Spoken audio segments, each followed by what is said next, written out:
எருசலேம் அப்படின்னா சமாதானத்தின் நகரம் அப்படின்னு அர்த்தம். எருசலேம் அப்படின்னா அதனுடைய ராஜா என்ன பண்றாரு, ஆபிரகாம் கிட்ட அப்பமும் ரசமும் கொடுத்து உடன்படிக்கை பண்ணினார் அப்படின்னு இருக்கு. இது ஸ்பிரிச்சுவல். இப்போ ஒருவேளை அதெல்லாம் இல்லைங்க, அதெல்லாம் நாங்க ஒத்துக்க மாட்டோம், ஆபிரகாம் கிட்ட கர்த்தர் எருசலேமை கொடுத்தாரா, பட்டணத்தை கொடுத்தாரா அப்படின்னு கேட்டீங்கன்னா, ஆதியாகமத்தின் புஸ்தகம் 15ஆம் அதிகாரம் கடைசி வசனத்தை வாசிங்க. ஆதியாகமம் 15 கடைசி வசனம். எமோரியரும் கானானியரும் கிர்காசியரும் எபூசியரும் என்பவர்கள் இருக்கிறதுமான இந்த தேசத்தை உன் சந்ததிக்கு கொடுத்தேன் என்றார். ஆபிரகாம் பார்த்து ஆண்டவர் தெளிவா சொல்றாரு, கானானியர் கிர்காசியர் இருக்கிறதான இந்த பட்டணம், அங்க எருசலேம் இருக்குதா அப்படின்னு கேட்டீங்கன்னா, இல்லைங்க எருசலேம் அங்க இல்ல அப்படின்னு நீங்க சொல்லுவீங்க. அங்க பாருங்க, எபூசியரும் அப்படின்னு ஒரு வார்த்தை இருக்கு பாருங்களேன். எபூசியரும் இருக்கா? எபூசியர் இருக்குல்ல, வாசிங்க. நியாயாதிபதிகளின் புஸ்தகம் 19ஆம் அதிகாரம் 10வது வசனத்தை வாசிங்க. ஜட்ஜஸ் 19:10. நியாயாதிபதிகள் 19:10 வாசிங்க.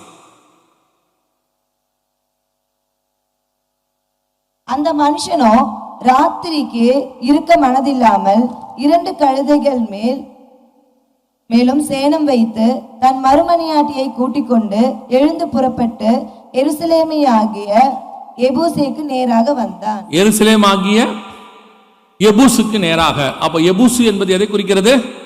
எருசலேமை குறிக்கிறது. எருசலேமுடைய பழைய பேர் தான் எபூசு. அதுக்கு பிறகு அது எருசலேமாக மாறியது. அப்ப அன்னைக்கே ஆண்டவர் ஆபிரகாமுக்கு வாக்கு பண்ணின போது எருசலேமை ஆபிரகாமின் சந்ததிக்கு கொடுத்தேன் என்று சொல்லுகிறார். ஆதியாகமம் 15 கடைசி. இல்லைங்க, ஆபிரகாமுக்கு நிறைய சந்ததி இருந்துச்சு. இஸ்மவேல் சந்ததி இருந்துச்சு, கேத்தூரால் சந்ததி இருந்துச்சு, சாராள் வழியா ஒரு சந்ததி இருந்துச்சு. இதுல எந்த சந்ததிக்கு ஆண்டவர் எருசலேமை கொடுத்தார் அப்படின்னு கேட்டீங்கன்னா, அடுத்து எருசலேமில் தாவீது ராஜாவாக அரசாண்டார். நம்ம எல்லாருக்கும் தெரியும். அங்கே போய் அவர் சீயோன் கோட்டையை பிடிச்சாரு. எருசலேமில் அவர் அரசாண்டார். அதுக்கு பிறகு சாலமோன் அங்கே 40 வருஷம் இருந்தார். அதுக்கு பிறகு சீதோனிய ராஜா வரைக்கும், சீதோன் வரைக்கும் அவங்க என்ன சிதேக்கியா, மன்னிக்கணும், சிதேக்கியா ராஜா வரைக்கும் அங்கே அவர்கள் என்ன செஞ்சாங்க? அரசாண்டாங்க.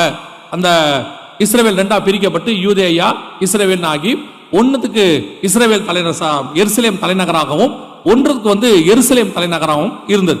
இஸ்ரவேலுக்கு சமாரியாவும் யூதேயாவுக்கு எருசலேம் தலைநகராக இருந்துச்சு. கிட்டத்தட்ட 1000 வருஷம் இது நடந்துச்சு. அவங்களுக்கு அது தலைநகராக இருந்திருக்கு. இப்ப அடுத்து இவங்க சொல்லுவாங்க, அதெல்லாம் ஒத்துக்க மாட்டோம், அதெல்லாம் பழைய கதை, நீங்க போய் சும்மா பைபிள்ல உள்ளது ஓல்டு ஹிஸ்டரிய, கரண்ட் விஷயத்துக்கு வாங்க, இப்ப உள்ள சம்பவத்துக்கு வாங்க, மாடர்ன் ஹிஸ்டரிக்கு வாங்க அப்படின்னா அதுக்கும் வரலாம், ஒன்னும் பிரச்சனை இல்லை.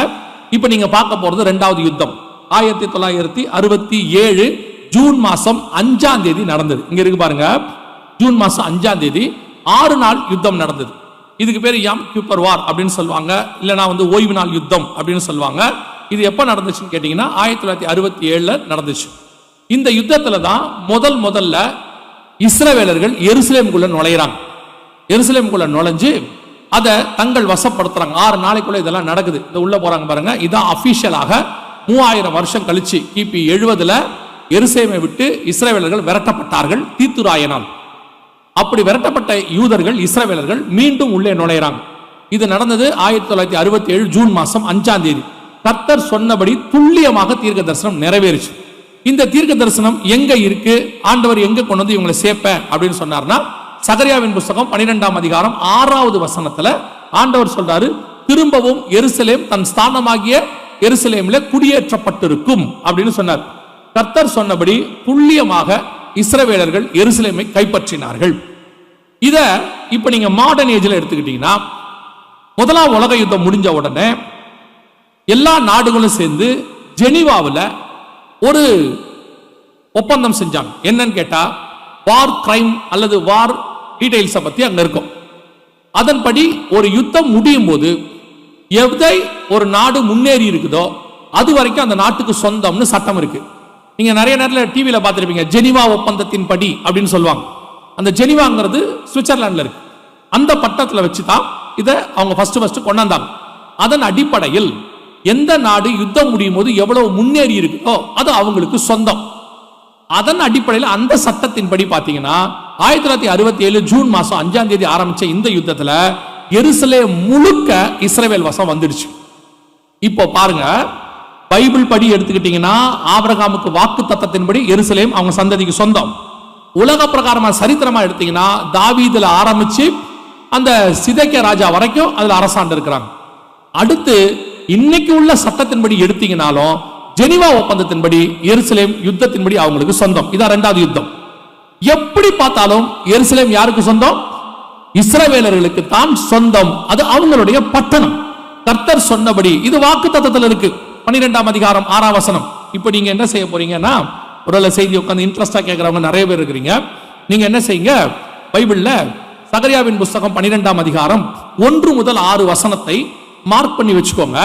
இது என்ன தீர்க்க தரிசனம் கேட்டீங்கன்னா, 1967 இருந்து 2025 வரைக்கும் நடந்து கொண்டிருக்கிற எருசலேம் சம்பவங்கள் அந்த தீர்க்க தரிசனமாக அங்க இருக்கு. சகரியா 12 1 முதல் 6 வசனத்துல 1967 அவங்க நாடை ஜெயிச்சதுல இருந்து, அந்த பட்டணத்தை பிடிச்சதுல இருந்து இப்ப நடந்துட்டு இருக்கிற விஷயம் வரைக்கும் அதுல சொல்லப்பட்டிருக்கு. இப்ப நல்லா கவனிங்க. அந்த சகரியா 12:6 வசனம் தெளிவா சொல்லுது, எருசலேம் திரும்பவும் தன் ஸ்தானமாக எருசலேமிலே குடியேற்றப்பட்டிருக்கும் அப்படின்னு இருக்கு. இங்க பாருங்க, எருசலேம் குடியேறியாச்சு. கர்த்தர் சொன்னது எவ்வளவு பெரியதான தீர்க்க தரிசனம் பாருங்களேன். ஒரு மொட்டையடிக்கப்பட்ட ஒரு தேசம். மீகா 3:12 சொல்வாரு, எருசலேம் மண்மேடாகி போகும் பார். கிபி 1900 எருசலேமை சுத்தி பார்க்க போனவங்க சொல்றாங்க, அதுல ஒரு மரம் கூட இல்லையாம். ஒரே ஒரு மரம் கூட இல்லாம இருந்துச்சாம். அந்த அளவுக்கு பட்டணம் பாழாய் போச்சாம் ஆண்டவர் சொன்னபடி. ஆனால் அதே ஆண்டவர் சொல்றாரு, மீண்டும் எருசலேம் குடியேற்றப்பட்டிருக்கும். கர்த்தர் சொன்னபடியே துல்லியமாய் குடியேறியாச்சு.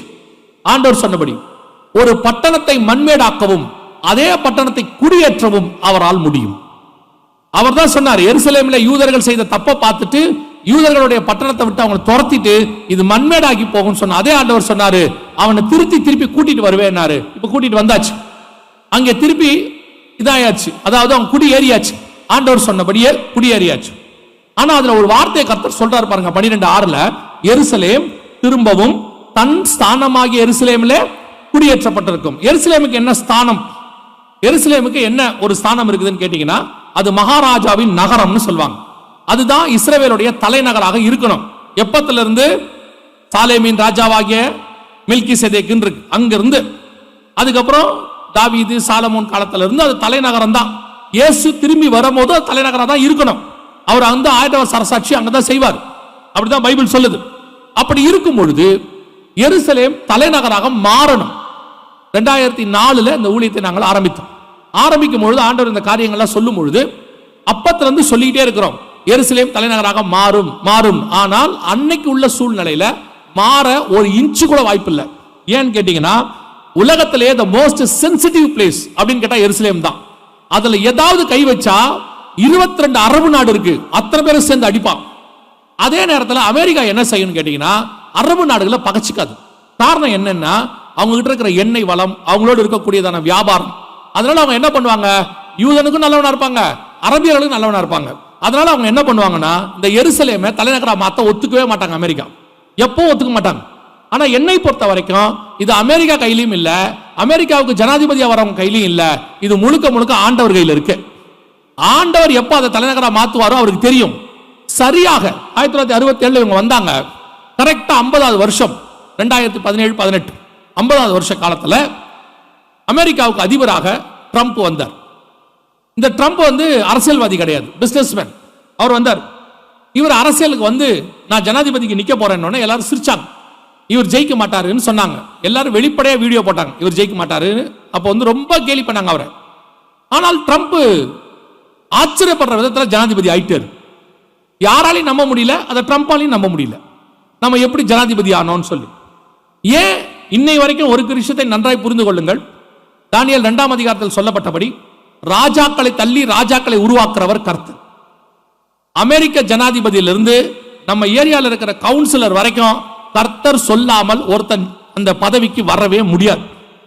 எப்படிங்க சொல்றீங்க? அது அப்படிதான். அவர் தான் பதவியில கொண்டு வந்து உட்கார வைக்கிறவர். ஒழுங்கா இல்லாட்டி அவர் தான் பதவியிலிருந்து தள்ளுகிறவர். ஆனா என்னன்னா, நாம என்ன நினைப்போம், இந்த ஆள் ஒழுங்கா இல்ல, ஏன் ஆண்டவர் விட்டுருக்கிறாரு? அவனுக்கு ஒரு டைம் வச்சிருப்பாரு. இப்ப எமோரியரின் பாவம் நிறைவாகிற வரைக்கும் இஸ்ரவேலர்கள் 400 வருஷம் அடிமையா இருக்கணும் பாரு எகிப்துல. அவங்க அங்க அடிமையா இருக்கிறது ஒரு பக்கம் எமோரியரோட பாவம் என்ன வாங்கணும், நிறைவாகணும். அவருக்கு நிறைய காரியங்கள் இருக்கு. நமக்கு தான் ஓட்டு போட்ட உடனே இவரை தான் நாம ஜெயிக்கணும்னு நினைப்போம், நம்மளே தான் ஜெயிக்க வைப்போம். அப்புறமா நம்மளே தான் சொல்லுவோம், இந்த ஆள் சரியில்லை, இவரை கீழே தள்ளிடுவோம் அப்படின்னு. ஆண்டவர் சொல்வாரு, நான் ஒரு ஆளை கொண்டு வருவேன், நானே ஒரு ஆளை கீழையும் தள்ளுவேன். நான் கொண்டு வரும்போது கொண்டு வர தெரிஞ்ச எனக்கு கீழே தள்ளவும் தெரியும். நம்ம நினைச்சுக்கிறோம், ஏன் இன்னும் இவங்க இருக்காங்க, ஏன் இப்படி நடக்கிறாங்க, அப்படித்தான் எல்லாரும் சொன்னாங்க. ஏன் ட்ரம்ப் வந்தாரு, ஏன் ட்ரம்ப் ஜெயிச்சாரு? ட்ரம்ப் வந்த உடனே ஒரு வேலையை பண்ணார். என்ன பண்ணாருன்னா, நான் இஸ்ரேலுக்கு தலைநகரா எருசலேமை மாத்த போறேன்னு சொன்னார்.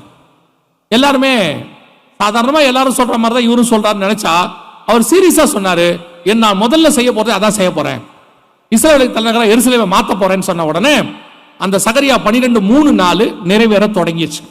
3-4 வசனத்தை வாசிங்க. சகரியா 12:3-4 வாசிங்க. ஜனங்களுக்கும் பாரமான கல்லாக்குவேன், அதை கிளப்புகிற யாவரும் சிதைக்கப்படுவார்கள், பூமியில் உள்ள ஜாதிகள் எல்லாம் அதற்கு விரோதமாய் கூடிக்கொள்ளுவார்கள். அந்நாளிலே நான் குதிரைகளுக்கெல்லாம் நல்லா கவனிங்க, அந்த வசனம் என்ன சொல்லுது? அந்நாளிலே குதிரைகளுக்கு இல்ல, வேணாம் இருங்க, போதும். ஆண்டவர் சொல்றார், அந்நாளிலே பூமியில் உள்ள ஜாதிகள் எல்லாம் எருசலேமுக்கு விரோதமாய் கூடிக்கொள்வார்கள், எருசலேமை பாரமான கல்லாக்குவேன். இந்த தீர்க்க தரிசனம் அப்படியே நிறைவேறுச்சு. இங்க பாருங்க, எருசலேமை தலைநகராக ட்ரம்ப் அனௌன்ஸ் பண்ணார். Trump to recognise Jerusalem as Israel's capital. அவர் பண்ண உடனே பூமியில் உள்ள ஜாதிகள் எல்லாம் ஏகமாய் கூடிக்கொள்வார்கள். இங்க பாருங்க, கிட்டத்தட்ட 22 அரபு நாடு, அரப் நேஷன்ஸ், பக்கத்துல யூரோப்பியன் யூனியன், அதுல ஒரு 28 நாடு இருக்கு. 50 நாடு ஒன்னா சேர்ந்துக்குச்சு. ஒன்னா சேர்ந்துட்டு எருசலேம் தலைநகரா மாறக்கூடாது, அகைன்ஸ்ட் மாறக்கூடாது. யோசிச்சு பாருங்க, சகரியா 12:3 2017 நடக்குது.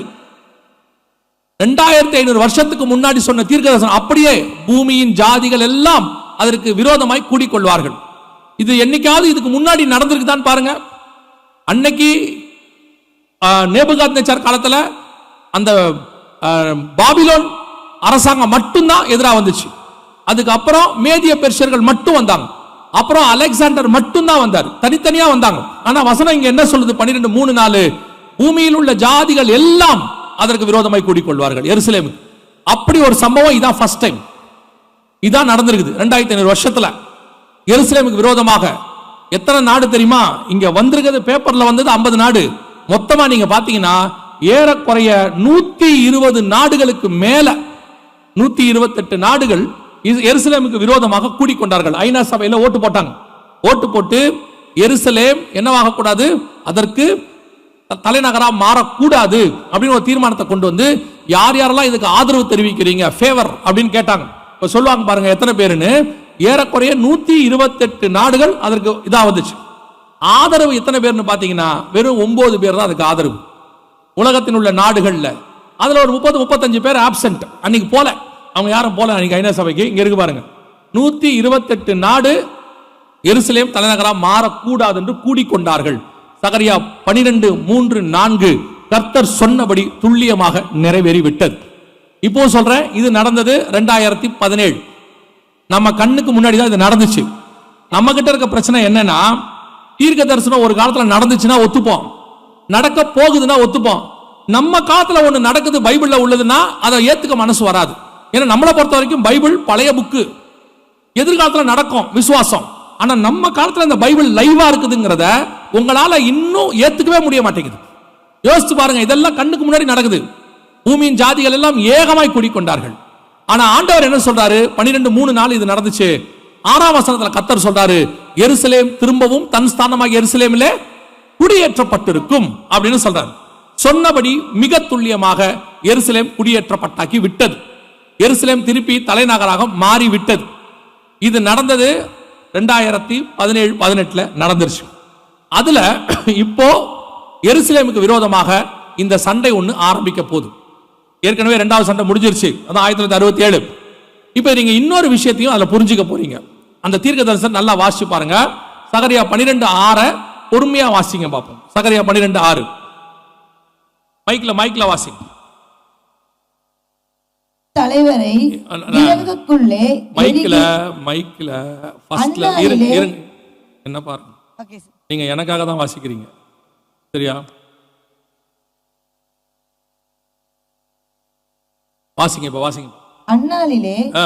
யூதாவின் தலைவரை விறகுகளுக்குள்ளே எரிகிற அக்கினி அடுப்புக்கும் நல்லா இருங்க. அந்நாளிலே யூதாவின் தலைவரை, இந்த தீர்க்க தரிசனம் நிறைவேறுகிற அந்நாளிலே, அதான் ரொம்ப முக்கியம். அந்நாளிலே யூதாவின் தலைவரை அப்படின்னா எருசலேம் திரும்பவும் தன் ஸ்தானமாக எருசலேமில் குடியேற்றப்பட்டிருக்கிற அந்நாளிலே இருக்கிற யூதாவின் தலைவர். இன்னைக்கு யூதாவின் தலைவர் யாருன்னு பாத்தீங்கன்னா பென்யமின் நெத்தன்யாகு. அவரை பத்தின ப்ராபசி அது. அந்நாளிலே யூதாவின் தலைவரை பென்யமின் நெத்தன்யாகுவை வாசிங்க. விறகுகளுக்குள்ளே எரிகிற அக்கினி அடுப்புக்கும் ஆ. வைக்கோல் கட்டுகளுக்குள்ளே எரிகிற தீவட்டிக்கும் ஒப்பாக்குவேன். ம். அவர்கள் வலதுபுறமும் இடதுபுறமுமாக புறப்பட்டு அதான் இப்ப போயிட்டு இருக்கிறாங்க.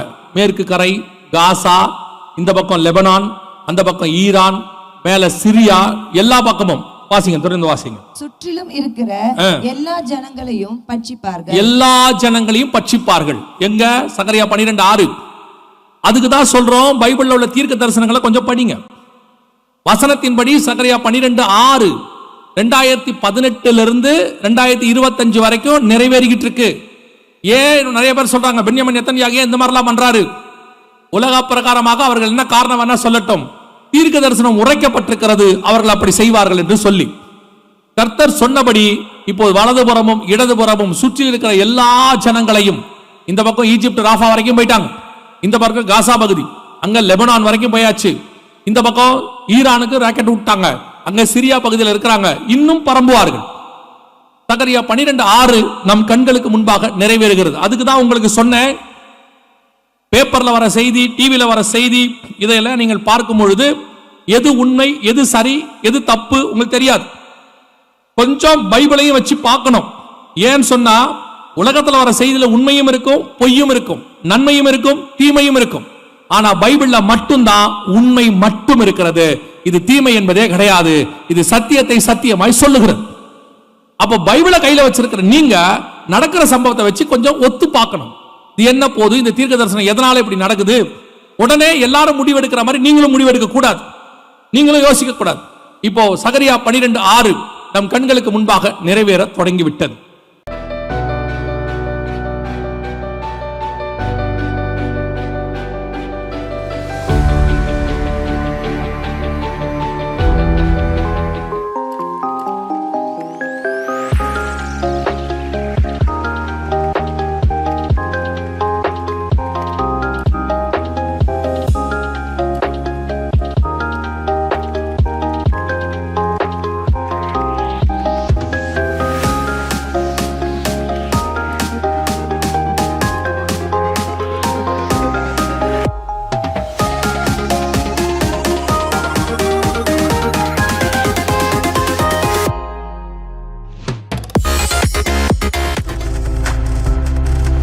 நீங்கள் பார்த்துக் கொண்டிருப்பது உங்கள் ஜாய் டிவி. உங்கள் துக்கம் சந்தோஷமாய் மாறும்.